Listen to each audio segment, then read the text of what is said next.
that you're on a visitor's visa, just disappear and don't go back. The guy said, you're an immigrant, that you should be excited. I said, no, I was getting paid better than this. Even back in, I'm not a businessman.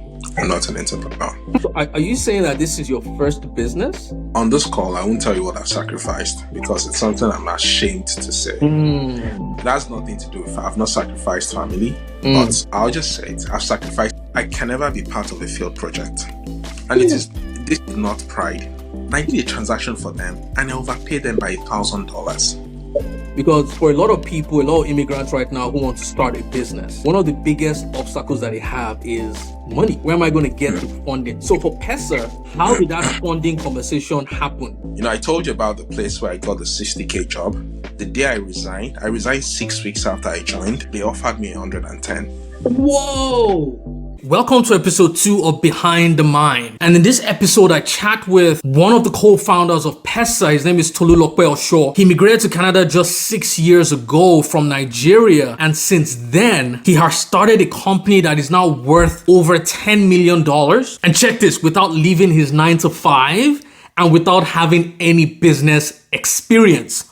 And so in this episode, I want to figure out how did he do it. But before we jump into this episode, I want to ask you to subscribe and like this video because my goal is to help you upgrade your mindset by exposing you to the phenomenal stories of people who have, against all odds, turned their obstacles into their hurdles. I want to help you not just make good decisions, but make the right decision. And so please subscribe and like. I've also broken down this episode into chapters to help you navigate this episode if you want to watch it all over again. And so without further ado, let's get into this episode. I really wanted to talk to you because I'm really fascinated by your story. It's always interesting when I see people who come from where I've come from, who are producing exponential results that nobody thought they would be able to. And you know, there's been a huge influx of Nigerians immigrating to Canada over the last 10 years. I mean, you just moved 6 years ago. I moved 5 years ago.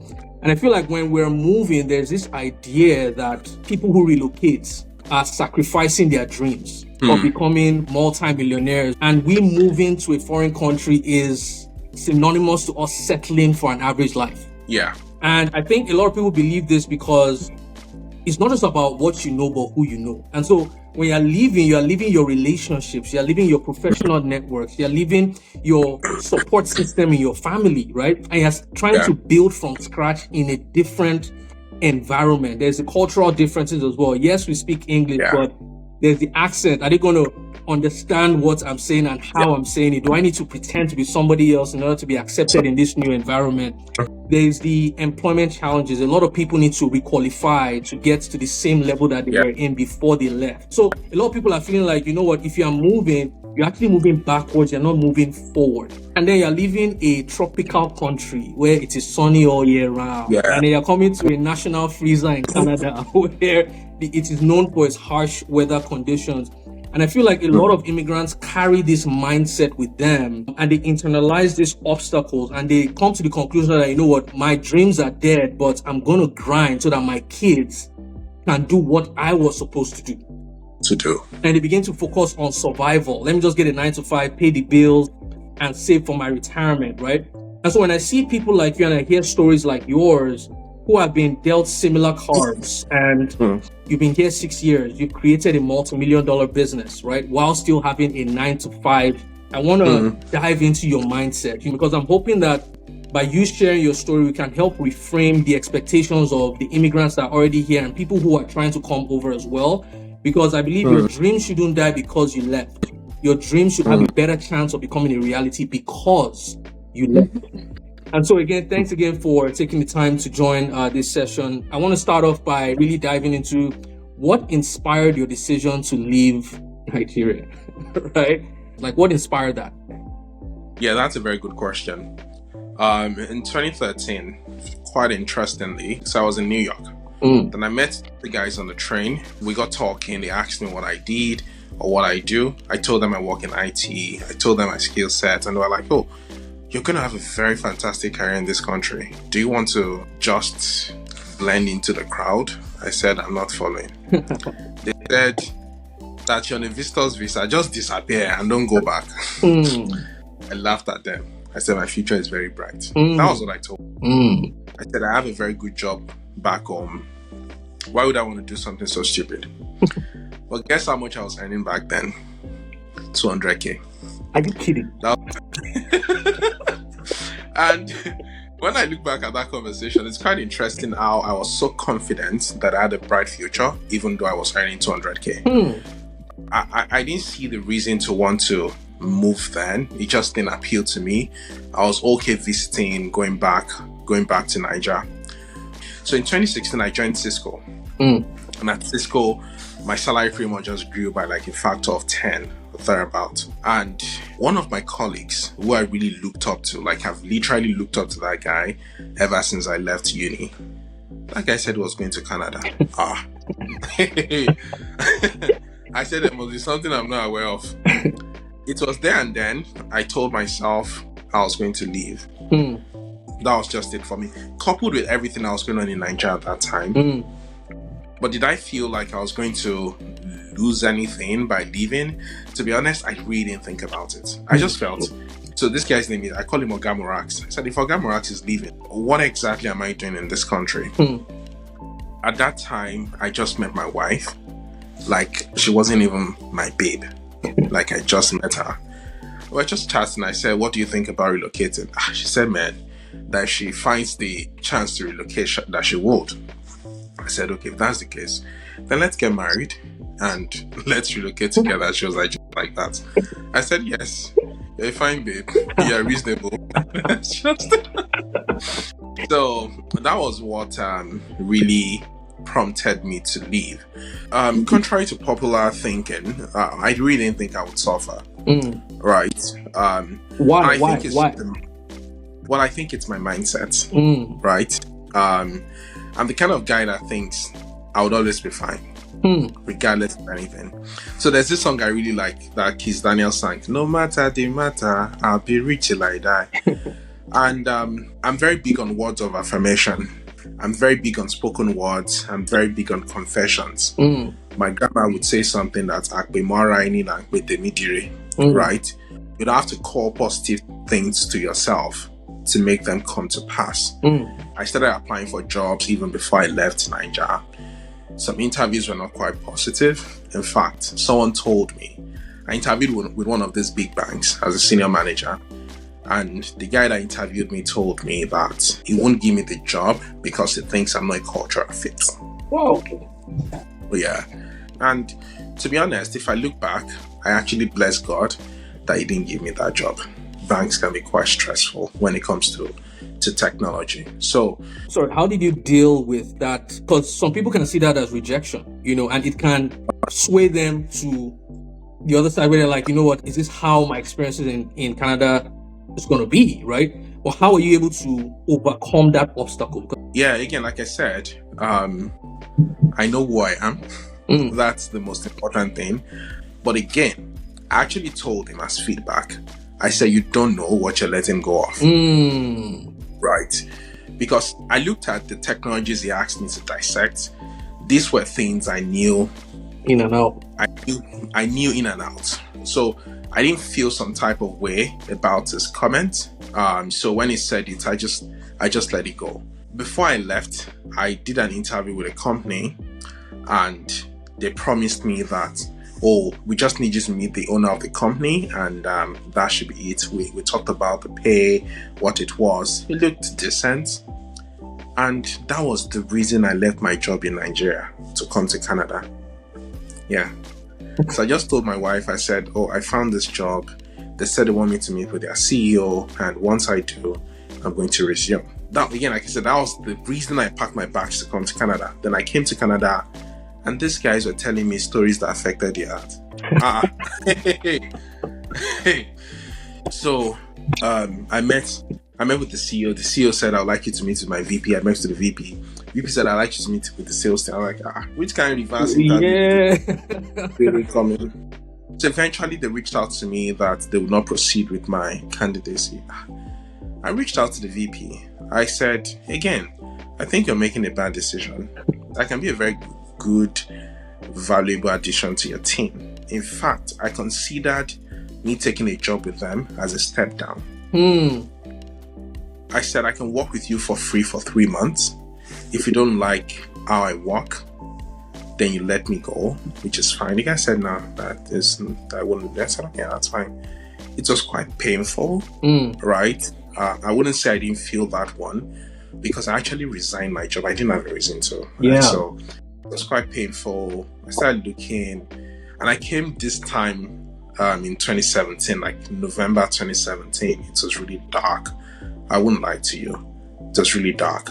I looked at my wife. I was like, I never run this big strong thing like this, because she was doing well in Nigeria. She was working in Deloitte. She had a very good career ahead of her and all of that.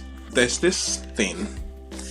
Before I left Nigeria, my sister prayed for me, and she read someplace in Deuteronomy 8. You should read it when you have some time. Yeah. It says, observe the commands of the Lord your God, walking in obedience to him and revering him. For the Lord your God is bringing you into a good land, a land with brooks, streams, and deep springs gushing onto the valley and hills. A land with... So I really believed in that prayer. So when I got that rejection, my last day at Cisco was December 2017. I needed to get something very quickly. But the good thing is, I saved good money.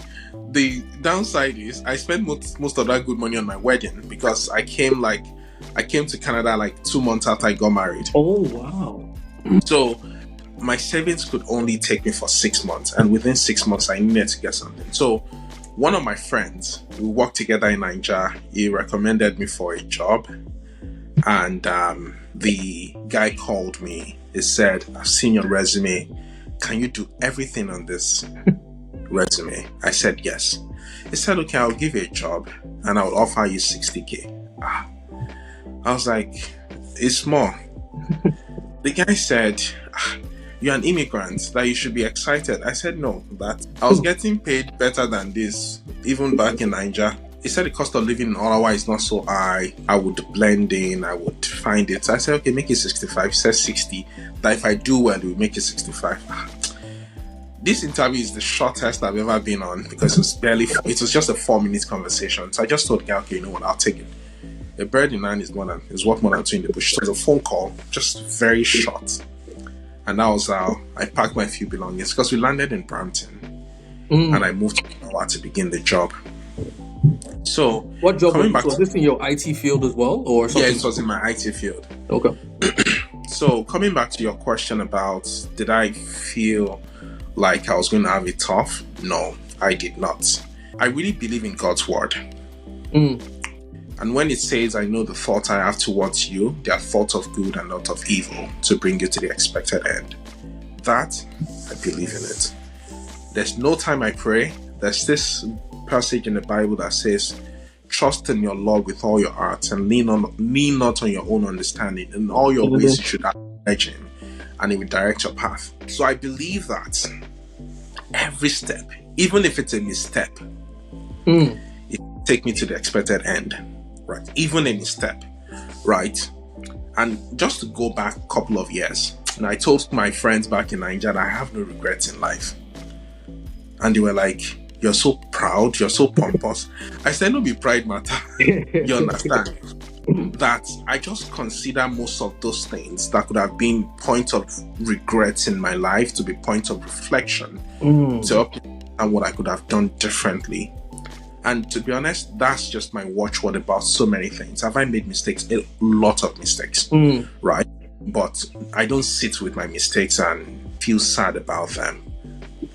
So that's a very good point, because failures are a product of your perspective. Failures come to do various things. It depends on how you're looking at them, right?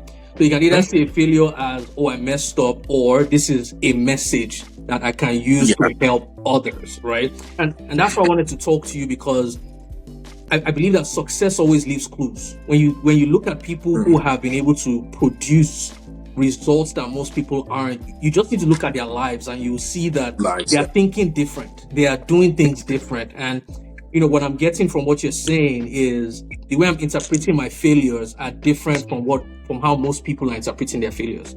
I don't have regrets. I have lessons that I'm learning from. Lessons, yeah. That's how I think about things generally. Coming to how the idea for Pesa Peer, came about, like building a multi-million-dollar payment gateway is an impressive achievement. Like what motivated you to enter that industry? How did it start? Like what pain did you see that triggered that thought that, I can create a solution to this?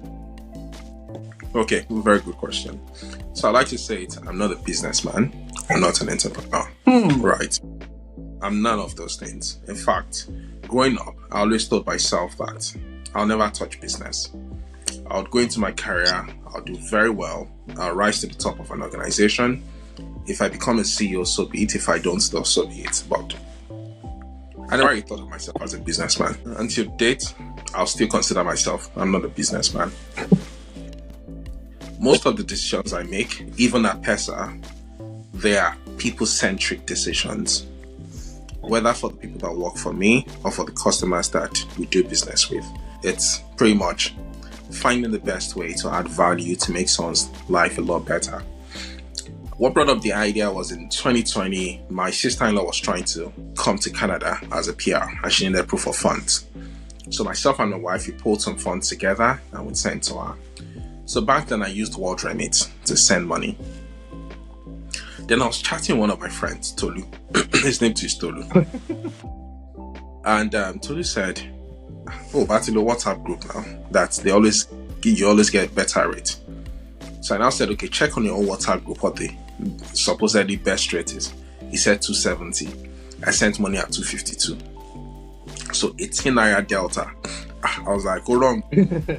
That this shouldn't be happening, that I would have gotten more money. But I sat down to think about it. I wonder if I give money to someone on WhatsApp and they run away with my money. On WhatsApp, you don't know who you're dealing with. What if it's proceeds of fraud? What if anything, right? So I now told myself, I said, see, I'll build a platform where people can come together and interact. I'll be the escrow for those funds. You put money into me. If you agree, then I swap money for both of you. So I was just going to be the middleman, just create a peer-to-peer platform. And that is where the name Pesa Peer came in, because Pesa means money in a lot of languages, and peer is just the peer-to-peer. Interesting. Arrangement. So that is how it came to being. Now, I was added to a WhatsApp group where people were changing money. And I saw the kind of volumes that was going through it. And I just figured that, you know what? There's a need here, or there's a problem to be solved. If you can pitch to those people and tell them, you know what? WhatsApp is good, it's fine, but come to my platform and do this amongst yourself so that I can guarantee safety for both of you. That would be nice. So that was how we started Pesa. We started talking to the banks. The first bank we spoke to was RBC. They flatly sent us out of their bank that we don't do business with your kind of company. What did you approach them for? For banking, right? Because we needed to collect money one way or the other, right? And we needed money to be in a bank account, and they said, nah. That was when I found out very quickly that the banks are not necessarily your friends when you're in this kind of business. But again, doing the business now, I can come to understand why the banks would act that way. That was how Pesa started. So pretty much it was just to add value to people, make their lives a lot better. I always tell people I'm a people-centric person. And I think that was burnt into me when I did my Part 4 IT. I worked as a network support engineer, pretty much customer support, let me use that word. And there was a lady I worked with, Madam Kemi. She would say, let the people you're speaking with be at the top of your mind when you're talking to them. Let their problems at that point in time be your problem. Until that problem is solved, it is your problem. And that is how I have viewed my interaction with attempting to solve people's problems. Right. So are you saying that this is your first business? Because if you never saw yourself as a business, this is your first business. Oh yeah. What? Yes. No. For real? Because there's this, oh my god, okay, this one I'm just taking a different angle now, because there's this mindset that, you know, people who are successful have had to go through a lot of failures to get there. Like, especially when you're starting a business that has become successful, like, oh, like they have a track record of failed business. This is your first business. Oh yeah. Okay, I wasn't expecting expecting that. But I mean, I'm very fascinated though, because you never saw yourself as a businessman, but yet you saw this idea and decided, you know what, let me start a business. So I know you're a co-founder. Is there someone else on the team who is the business guy? No. Interestingly, I'm a tech guy, right? So I'm a core technical guy. But when I started Pesa, I had to evolve very quickly, right? So I've taken a lot of roles in my career as a network consultant, as a product specialist, what they call product manager today. So when we started Pesa, or the three other guys we started with, they are core technical programmers. Like, they're just programmers. The only thing they understand is bytes and bits. It's zeros and ones. Someone had to fill that gap of talk to people, build partnerships and whatnot. So I had to quickly evolve to be that person for the business. Some days ago, I was chatting with my brother and he said, you have a CCIE. I said, I've even forgotten I have a CCIE. So CCIE, just for context, is one of the toughest exams you would write as a network specialist. It's an 8-hour exam with an 80% failure rate. Whoa. I passed mine at the first attempt. Glory to God, to be honest, because the conditions in which I prepared for this exam did not prepare me to pass. But I passed at the first attempt. So I was a core technical guy. So I had to evolve very quickly to support the needs of the business. I'm not shy to speak with people. So when we needed to do something that required interacting with people, I'm the one that just, you have to go and do it. So, yeah, go and do it. Right. In fact, so like I told you, I'm having a retreat with my colleagues. They're actually my Pesa colleagues. Oh. My co-founders. And when we wanted to book the hotel, Tolu, you don't book them. Where is the meeting room? And I told them, I said, you have to be paying me for a job of executive assistant. You understand? So I'm the one that does all of the everyday operations, like partnership, like, and whatnot, connect with people. So I think coming back to this is my first business conversation. Like I said, it comes back to the mindset. We were talking yesterday and I told them that I can never be part of a failed project. And this is not pride. If it takes me to put my blood down, I will. It will not fail. Wow. I so strongly believe in that. Again, I think everything, to be honest, when I saw the title of the podcast, Mindset Mastery, I'm like, there's no better way to help you understand my story if I don't tell you about my mindset. There's a book I read, and I think anyone listening to this should read it. As a Man Thinketh, James Stanley. It's a very small book. I read it in my 400 level, and I've read it like 3 times afterwards. I bought it for my mother-in-law. It tells you that the battle for a man's life is fought in the mind. And the state of your mind is what determines every other thing. The Bible says, as a man thinketh in his heart, so he is. That's the title of that book. Now, what is running on what is in your mind? What are you telling yourself? You understand? What's your OT? What's your OT? Right? Like I said, I can't be part of a failed project. There are days at Pesa, in our early days, there was a particular day that we were literally on a 4-way call, calling transactions for ourselves to manually send those transactions because our payment provider failed. So it's more of a whatever it takes moment. And I think at this point, I want to give very good credit to my wife because there's no way I would have done all of these things if she wasn't there for me, to be honest. So when I say that, I can't be part of a failed project. Without her, I would have done nada. You understand? Because thinking about those days, that particular day that I told you about, I took a walk for like 1 hour 30 minutes. And I asked myself, do I really want to be doing this? Do I really, really want to do this? The volume of transactions we were processing then, that was giving me a headache.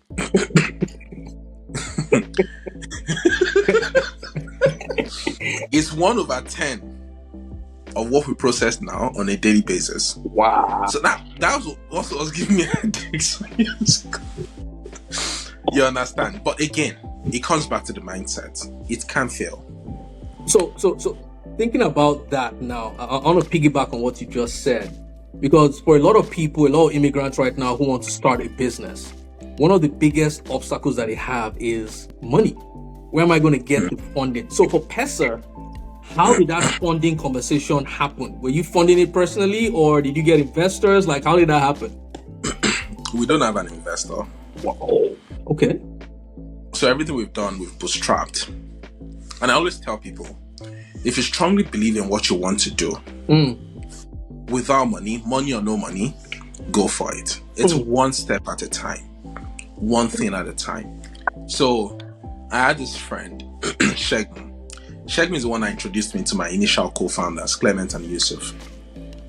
When we wanted to start, I reached out to Shegun because then we just put some money down for the down payment of our house.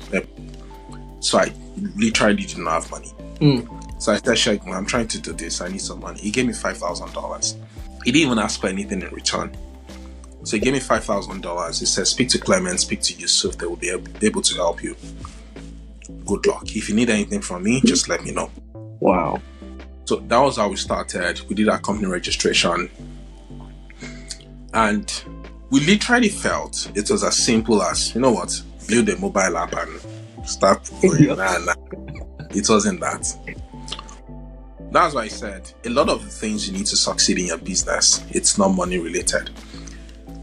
And you know, I know I've given credit to my wife, but I would also give credit to God.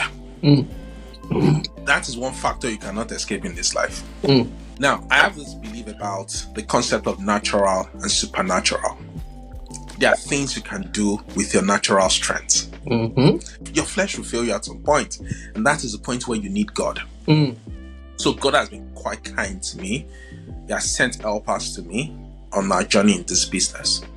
So, like I said, we started out with $5,000. We did a company registration, and the first thing we knew we needed was a KYC provider. We signed up with one. We paid for that. Money finished. Then I told my friends, I said, this business is really simple, right? I mean, my co-founders, I said, it's just to take money from someone, escrow it. Okay, I'll come back to. So I met this guy from a company called Currency Cloud. I believed that we needed a provider to facilitate funds transfer, and Currency Cloud was one of those people that could provide that for us. He said, your business idea sounds good, but it also feels strange because no one is doing this thing. He said there are two things. He said you might either be solving for something that is going to be the next big thing, or you might be on a fool's journey.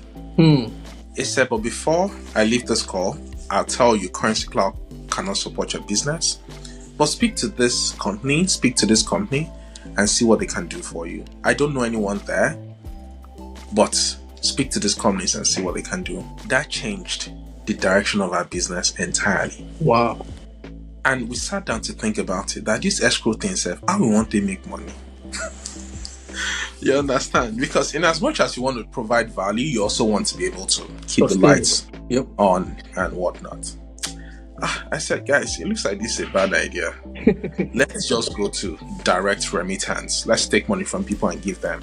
Take Canadian dollars, give them Nigerian naira, and let's just close it. That's really simple. That was how the direction of the business changed entirely, and we stopped thinking about becoming an escrow provider for money movements. One of the companies that guy introduced us to is the company that powers our payments today in Canada. You know, I had a call with the guy yesterday, our account manager. It's been an account manager since 2021. I said, Cole, since I met you, you've grown beards. I said, when we met, you were quite young. It said, since I met you too, your beards have gone grey. So money was never really a factor. I think the next injection we got was when we wanted to build out some things. One of the co-founders gave us a loan of $15,000, and that was how we really started, because we needed to pay for banking and whatnot. We're also able to negotiate some very good deals with the bank that we currently use, to say, you know what, give us 3 months to ramp up. And in that 3 months, while we were building our software, I was just doing, Shaya, how much you want send? What's the rate you are getting? You understand? Let me best it by 2 naira, right? And everything we're doing was just really manual. That's how we met.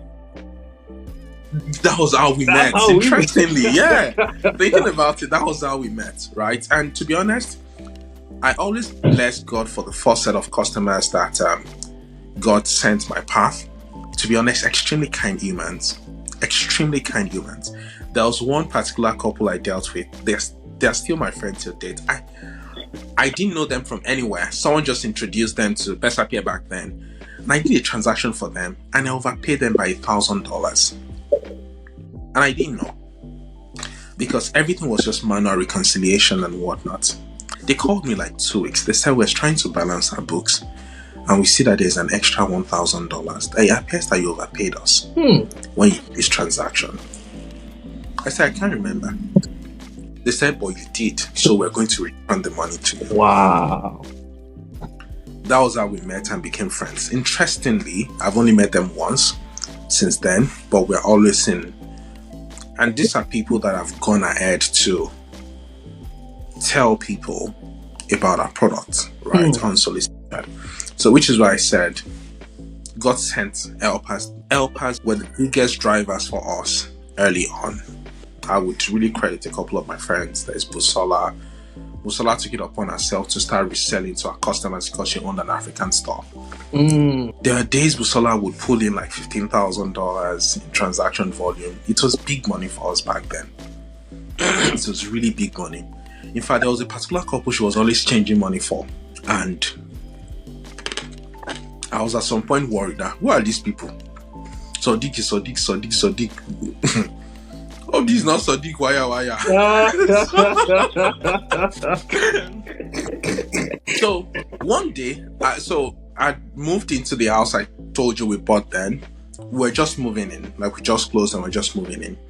Then I met my neighbor. I said, I heard them speaking Yoruba. I said, She Nigerian. I said, it sounds like a stupid question to Yoruba. Nigerian. He said, my name is Sadiq. Oh, I said, my name is Tolu. Then he now went inside. He said, Aisha, come and meet her new neighbor. Nigerians, neighbor. And she came, Eka Rosa, my name is Aisha. I was like, so this is the Sadiq and Aisha. Yeah. Are you kidding me? Interestingly, you understand, and we've become very good friends since then. So coming back to the question about money, you don't need money to run any big idea. That being said, you also need money. So you need to have a compelling story to tell your friends and family. Maybe daddy, mommy, or my sister, I need to run something. Look for the most basic thing that you can implement in the business to nudge it in the right direction. Do that. That fuels you. And that is also proof to the people that have trusted you that you started something. Now, from what I've learned so far, business is not hyper complicated. It's when a business grows large that it becomes complicated. You have people to manage, you have processes to manage. But in the early days, what exactly are you serving? What product are you offering? Let's say you want to start selling airbrush. Who needs airbrushes? Guys, most of the time. Where do they converge? They converge at barbing salons. Do you want to partner with one and give them your airbrush? You don't need it. You also have to leverage system thinking. Right? think about everything you want to do like you're building systems. There's something in life in engineering called first principles. Is the most basic. So if you look at the human body, your first principle would be your cell, because that's the most basic form of your body composition. At cell level, what can you do? Even in the church, the cell is they call it small. Is the most basic form of connecting with your members, right? So at that point, what can you do? At the most basic level, what can you do? And do that at that level. Once you're able to do successfully at that level, then you're able to climb to the next level and implement until it becomes so big. I like what you said there, because I feel like a lot of people don't start the ideas because there's this image of what the finished product is going to look like. And if I'm going to start now and I'm not going to get that result, then there's no point starting. But what I'm hearing you say is start small, start with the first principle, the cells. If iPhone were thinking of doing iPhone 15, they wouldn't have started with iPhone 1. iPhone, you get what I mean, yeah. But it takes, which brings me to my next, because whenever I use products, there's a point in time where I'm like, yo, these people are different. I interviewed Daria Aliu, TD, I don't know if you saw that one last, the first episode. The moment I knew that this guy was different was, I could see that he was delivering clothes in less than 24 hours. I was like, mad unique point. I've never heard that done before. But I was like, that's still okay. I'm still looking at him. The moment he went from doing that to then transitioning into making suits and, wedding attires, and I was like, this guy is thinking different. Like, there's something different about this situation. He's not just thinking one way. He's like, he's trying to expand. Coming to your story, when I saw the app, I used the app, and I remember just looking at my wife and I'm like, a Nigerian did this. Like, the app was clean, like transactions went like instantly, and I'm like, how are they doing this? But the moment I knew that these guys are different was when my wife and I, we are relationship coaches, so we do courses that we want to sell to people. We had some clients that we had in Nigeria, and they couldn't pay us in dollars because there was a dollar shortage in Nigeria.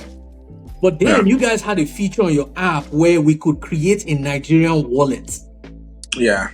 And what that means is that you're actually helping us create Nigerian accounts straight from the app. And I remember when I saw that, I went to my wife and like, these guys are different. Obviously, you've spoken about the pain that you're able to solve, peer-to-peer transactions, but now you are evolving and innovating into something else. I'm like, where is the company going?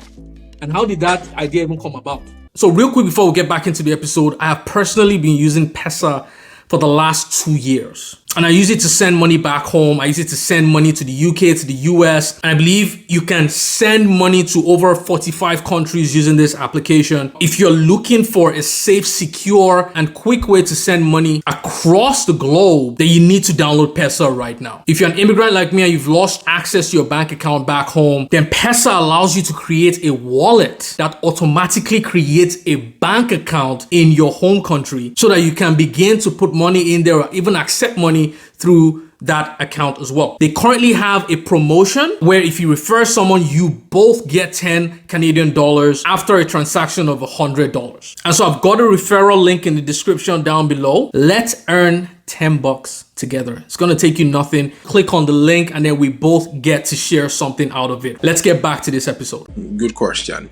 The good thing about the time I moved this, dollar was really easily accessible. 1, 2.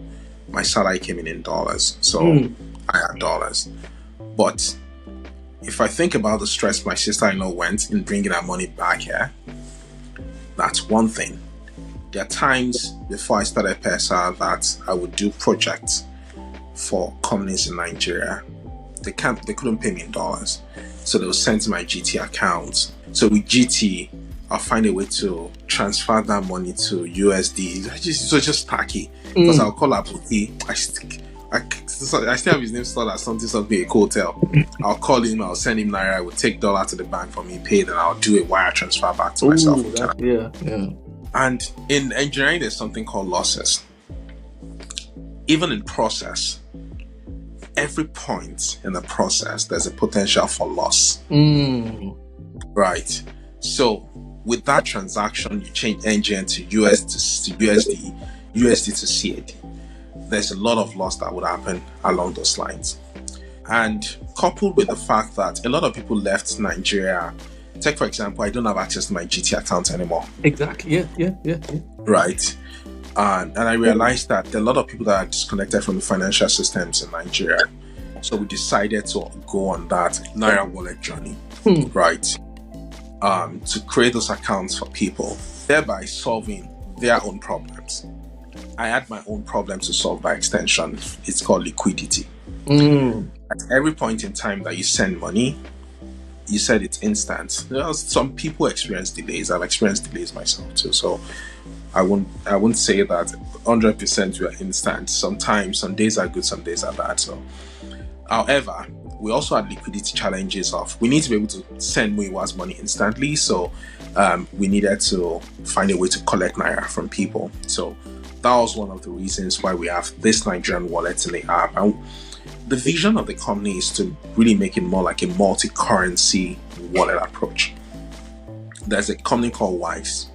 They have multi-currency wallets, and that is where we want to be. At the end of the day, there's a lot we want to solve for, and that is the reason why I'm out of the house today to chat with my colleagues about how do we go about all of the problems we want to solve. There are people in Nigeria, for example, that have storefronts with Shopify. They get paid in dollars. How can they get their money back home? We have to solve for that. It's a solve for people like you that have immigrated from Nigeria, but you still have a customer base in Nigeria, maybe in Ghana, that you want to collect from. How do we solve? It's called the gig economy. So when you say side gig, I have a side gig. So there's something called there's the gig economy, there's the creator economy. There's a lot of economies that have been created out there. Interesting. And I think you're actually playing in both because you're a content creator and you also have a side gig. So how do these people get money? Because if you're serving people globally, when they say that the world is becoming a global village, it's really becoming a global village. So think about it that think about a village in your head right now. You step out of your house, think about it. The Nigerian village setting, I don't know if you watch Nigerian movies, I watch a lot of them. So think about you set out of your hut and you're going out, you want to exchange something in the market, and someone gave you calories instead of Naira. But you must accept the calories because that is all what that person has. How do we translate it back to what you have? So that is what we're trying to solve for one day at a time. Just to also add, I'll probably tell you that Pesa is not my full-time job. I was getting there. Yeah. So most of these things might not come to market very quickly because, again, it takes a while to conceptualize these things. It takes a while to build them. And given the fact that my time is shared between two things that means something to me, like I said, it might take some time, but definitely be in the market, yeah. So that brings us to my next question, and we're going to round up now. How were you, because there are a lot of people who have 9 to 5 right now, they're like thinking of starting a business. I need to choose one or the other. It's either I focus on my 9 to 5 or I wait till I have enough bandwidth to start a business. I can't do both at the same time. Like you just said, you have a full-time job, still have a full-time job, and you've been able to build Pesa on the side. How did that happen? Like, what have you had to sacrifice? Because for every goal that people set, there always needs to be a sacrifice. Like, how are you able to juggle and still juggling the two? On this call, I won't tell you what I've sacrificed because it's something I'm ashamed to say. Right? It's something I'm ashamed. It has nothing to do with I've not sacrificed family, but I'll just say it. I've sacrificed my time in church. And it's one of the most painful things, right? I still serve God, but in different capacities. But if you go back to our days at Erindale, I would leave the house at 7 a.m. in the morning, go to church, do the stage setup before service begins. I'm not able to do things like that anymore. So that's what I've sacrificed. I'm a very hyperactive person, so I think I have the bandwidth for so many things. I think most importantly, you have to know yourself. What are you capable of? But that being said, if you can play video game, if you can hang out with friends, right, you should be able to do a business and do your job. Now, people might argue this, that those are things to relax you, right? People might argue that, but you have to ask yourself, I've forgotten this thing, they say something I'll play, is it work now, play later? Time for everything. The gratification you get from playing, I used to play a lot of FIFA back in the days, a lot. Oh my goodness, I still enjoy playing FIFA, but I've not touched a PS5. I don't even have a PS5, interestingly. I've not touched a console in like 2 years, and I'm not saying anyone should sacrifice what they consider leisure for work, but you have to ask yourself, what is the most important thing to me? Do you want to build a legacy, or do you want to become a FIFA pro, or do you want to become a professional or something else?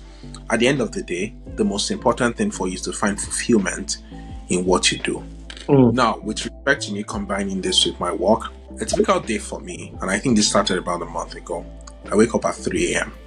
That's when and again, I'm not trying to push anyone to do what they are not able to do. I'm a typical early riser. So I've always been waking up early, even 10 years ago. So I wake up at 3 a.m. What do I have pending from the previous night that I can do? I quickly clear that off. I also sleep during the day. So don't think that I woke up at 3 a.m. and I would crash during the day. Don't gawk it. I have a time in my calendar that I've blocked at work that I don't take meetings. I just take a very quick nap. Those quick naps are quite refreshing for me. And I also go to bed early these days, right? So I put my daughter to bed. So most of the time, I say she puts me to sleep because I sleep before she does. So the other day you texted me, right? I was trying to put her to sleep, and if I engaged you, I would lose that. I would lose that. That was in the middle of a lot of things. So she helps me go to bed early. So I still give or take 9, wake up 3, work till 9 in the morning. I'll work till 7, get the kids ready for school. So you just have to, and this might not work for everyone.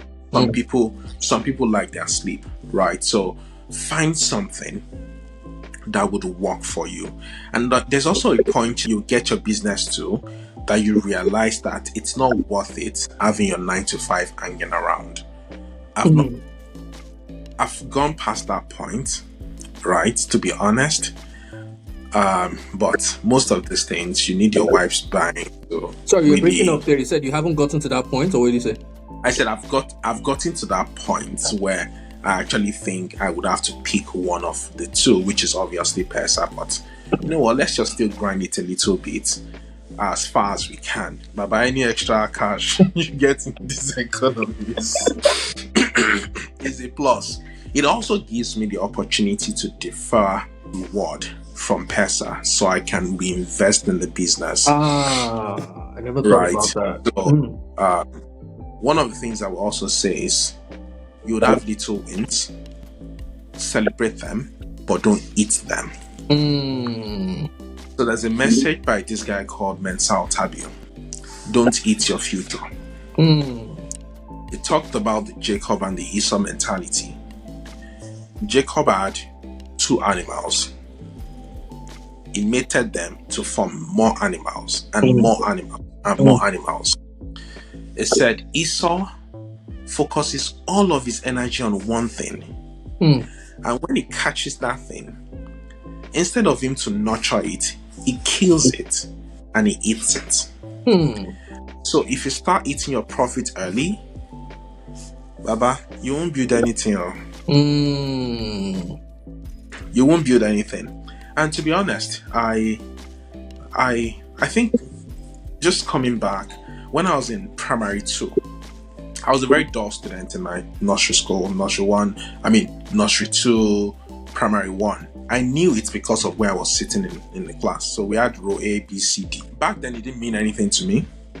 But when I was a lot older and I remembered where I was sitting, I knew I must have been dull to be sitting in those places. So it's not like I ever saw my report card. But in primary 2, I saw my report card.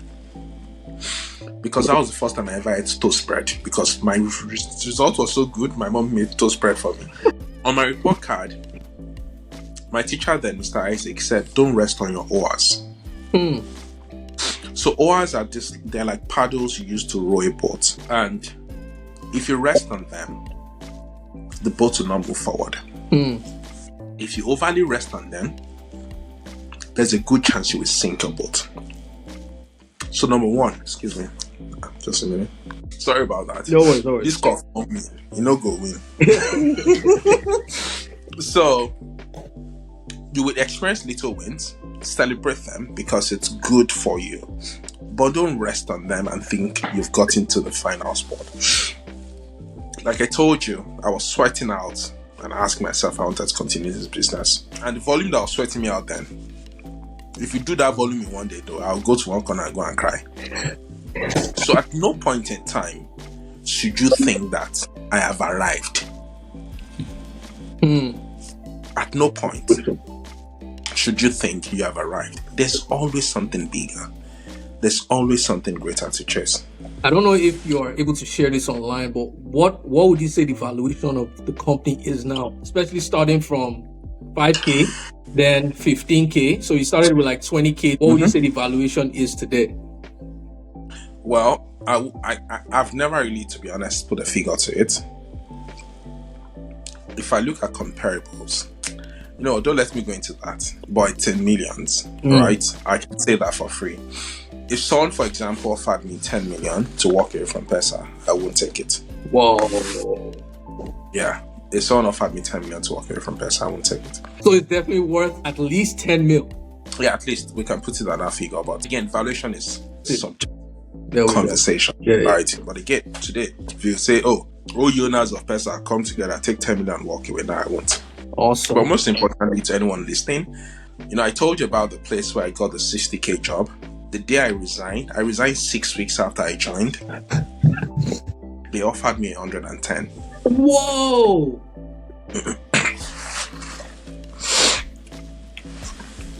Are you kidding me? I'm serious. So and this is off the 65. back. Yeah. They offered me 60. They said if at the end of the year I did well, they will add 5K. When I wanted to leave, they offered me 110. And this is off the back. I would say that God has been kind. In that period, God was really kind to me. Like I said, that Deuteronomy 8, read it when you can. Hold on to it. Don't lose sight of it. You won't miss anything in life. There's also, is it Habakkuk 2:2? Right division, make it plain? Yeah. Make it plain. So that he who reads it may run with it. So, in your business, let the vision be plain. So that if you give it to someone else to run with it, they can really run with it, make it plain. In that job that I said they moved me from 60 to 1, I didn't take it, to be honest. And it's not because I had a better offer. The offer I had was maybe like 5K less. But I knew that wasn't the kind of company I wanted to work for. Yeah. Right. In that job, I think one of the things that worked well for me was my attitude with the people I worked with. As much as you can, be helpful. Technical skills can only take you this far. So, the interesting thing is, this company that I said I work for, in August 2017, I did an interview with that company, and I totally forgot. The guy that interviewed me said I wasn't a good fit for the job they were looking to hire for. And because I told him I don't like to use one protocol. He said, no, that is because I don't know it. That is why. I told him that this is the command to enable the protocol, but I don't like it because it makes troubleshooting difficult. But he said, no, that you're not a good fit for the job. My brother, when God arrived for me, they told me that guy would be reporting to me. What? Again, all of this was off the back of the people I worked with. They just said, no, this guy cannot leave. He's a good person. As in, literally, that it's not like he's technically sound. No, technically sound, no. He's a good person. Wow. He's willing to help. Right? In that job, there were some folks else, because I was I was a level 3 support engineer. There were some level 1 guys. And when I looked at those guys, how were they troubleshooting things? They were troubleshooting off a book. So I took the book away from there. I said, talk to that customer. The guy couldn't. I'm like, this shouldn't be. So I told their boss, I said, your guys cannot work this way.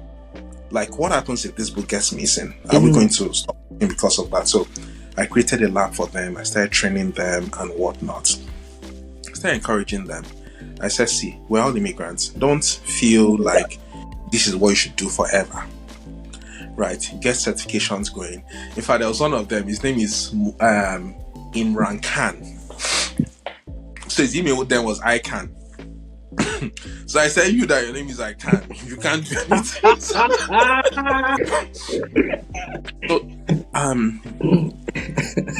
develop people. In the process of developing people, it helps you to build capacity yourself. Because you cannot give what you don't have.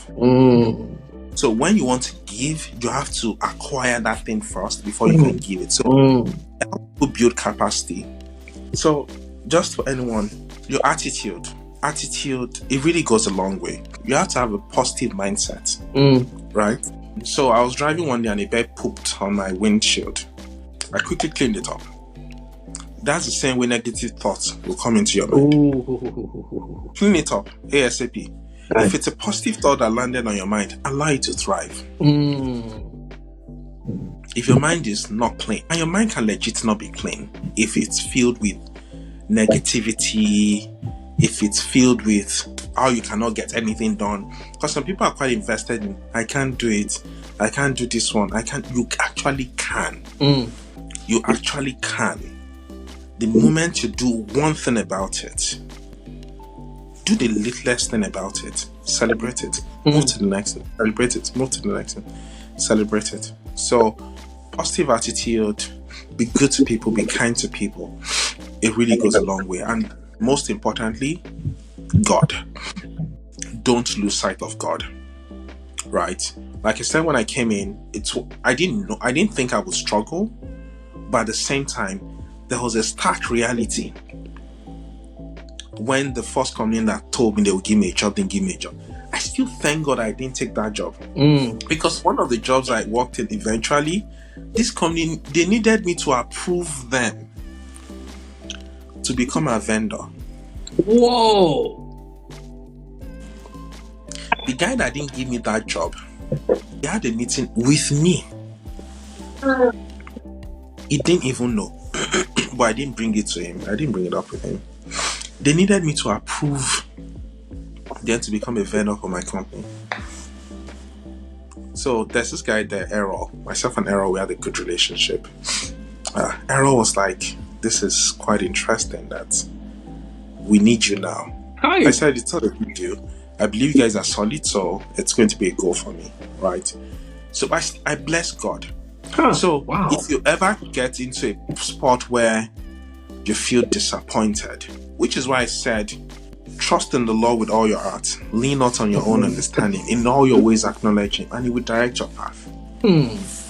If that is at the core of your thinking, and every morning you ask God to direct your path, when things happen that seem like a mistake, even the sin you commit, sometimes, I won't say sin is part of God's plan for you. Yeah. Even the sin you commit sometimes, if you can take some time to reflect on it, think about it, there's a bright side out of it. Your mistakes, there's a bright angle to it. The disappointment, if you don't let them overwhelm you, there's a bright side out of it. These guys that wanted to do it, offering me, was it 80K back then? 80K. They were going to give me some stuff for my car, and I'm just quite grateful I didn't take it. Because in the company I eventually worked for, the connections I made, the relationships I was able to build, I wouldn't have been able to foster that sort of relationship with that company. I would have just been an average guy. And if I look back at my life now, I still wonder where I would have been if I had taken that job. So I know we talked about building businesses in a foreign country. It's not really difficult, right? you just have to understand, most importantly, the laws of the land. There are fundings available. Interestingly, our kind of business is not eligible for funding, so we didn't get any funding. So, but there's funding available for almost any kind of business out there. So, do your research. If you think money is really paramount to what you want to do your research. And again, God, that determined it. I still remember when my sister said those prayers to me. Like, she called me and she asked me to open the Bible and she read it out. If you're a Christian and you're listening to this, read it. If you're a Muslim, to be honest, the Bible is a book. Read it. Internalize the words that have come out of it and let it drive you to anywhere you're going to. Thank you, Adeline. And we'll just end with this. Thank you so much for your time. Thank you for the wisdom that has been shared on here. It's something that I always hear, especially coming from Nigeria. A lot of people usually are disparaging towards the church. They're like, there's so many pastors, so many messages, yet why is the country like this? And I feel like what you just said, because there's this belief that everything that God says has to come to pass. God's word can never fail. But even Jesus himself said that his word can fail, because he gave us the story of this parable of the sower, where he said the seed is the word of God. The word of God fell on 4 different soils, 4 different mindsets. And it got destroyed in 3 mindsets, but it produced a harvest in the good soil. In one. And so it's funny because you and Gary are saying the same thing. He listened to a message from Pastor Paul, Crossover Service 2017, I believe. And even though there were thousands of people who heard that message, it produced a result in his life because that word landed on good soil. Your sister calls you, gives you that message. Like, thousands of people could have heard the same message and nothing would have happened. But because your mindset was ripe, it was able to nurture that word.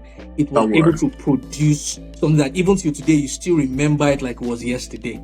And so, guys, this has been awesome. As in, I can't believe it. Like, in less than 6 years, you built an amazing opportunity, an amazing solution. I can't imagine where you're going to be in the next 10 to 20 years. But God will keep us alive to have another conversation when the next phase actually happens. But then again, thanks again. I know that this has been tough for you. You're running to 9-to-5 business, taking this time out of your day. I really, really appreciate it. Thank you so much for your time. I told you, man, and I love this episode for a variety of reasons. I think for me, like, the defining moment was the idea that this was the first company that he has ever built and it has been this successful.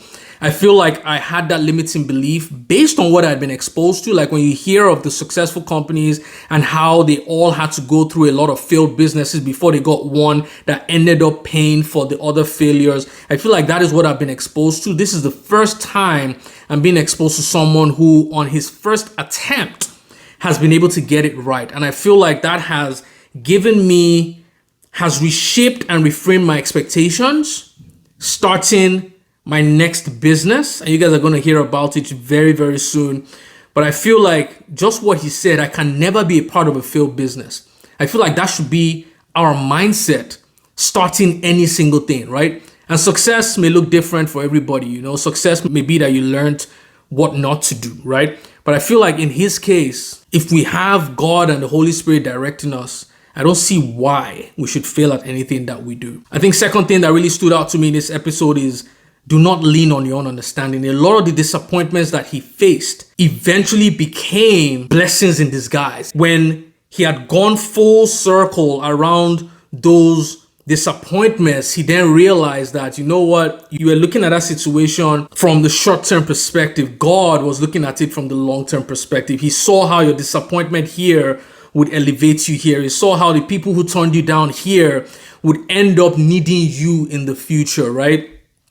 And so that was a big takeaway from me, is do not lean on your own understanding. In all your ways, acknowledge him and he will direct your steps. Trust in the Lord with all your heart, right? Don't allow the disappointments that you face today define you. There's no one-sided coin in this world. Every coin has 2 sides. Everything has a good and a bad side. If you are dealt the bad hand, know that all things are going to work together for your good. So it'll be interesting to figure out What stood out for you in this episode? Let's have a conversation in the comment section. Just drop in the comments. How has this episode inspired you? How has it reframed your mindset and your expectations? And how is this going to propel you to actually make better decisions going forward? I look forward to having a chat with you. And I look forward to the next episode, man. Guys, don't forget to subscribe and like for the algorithm. We need more people to watch these videos so that we can help upgrade their mindsets to begin to make right decisions. Take care and see you on the next one. Bye.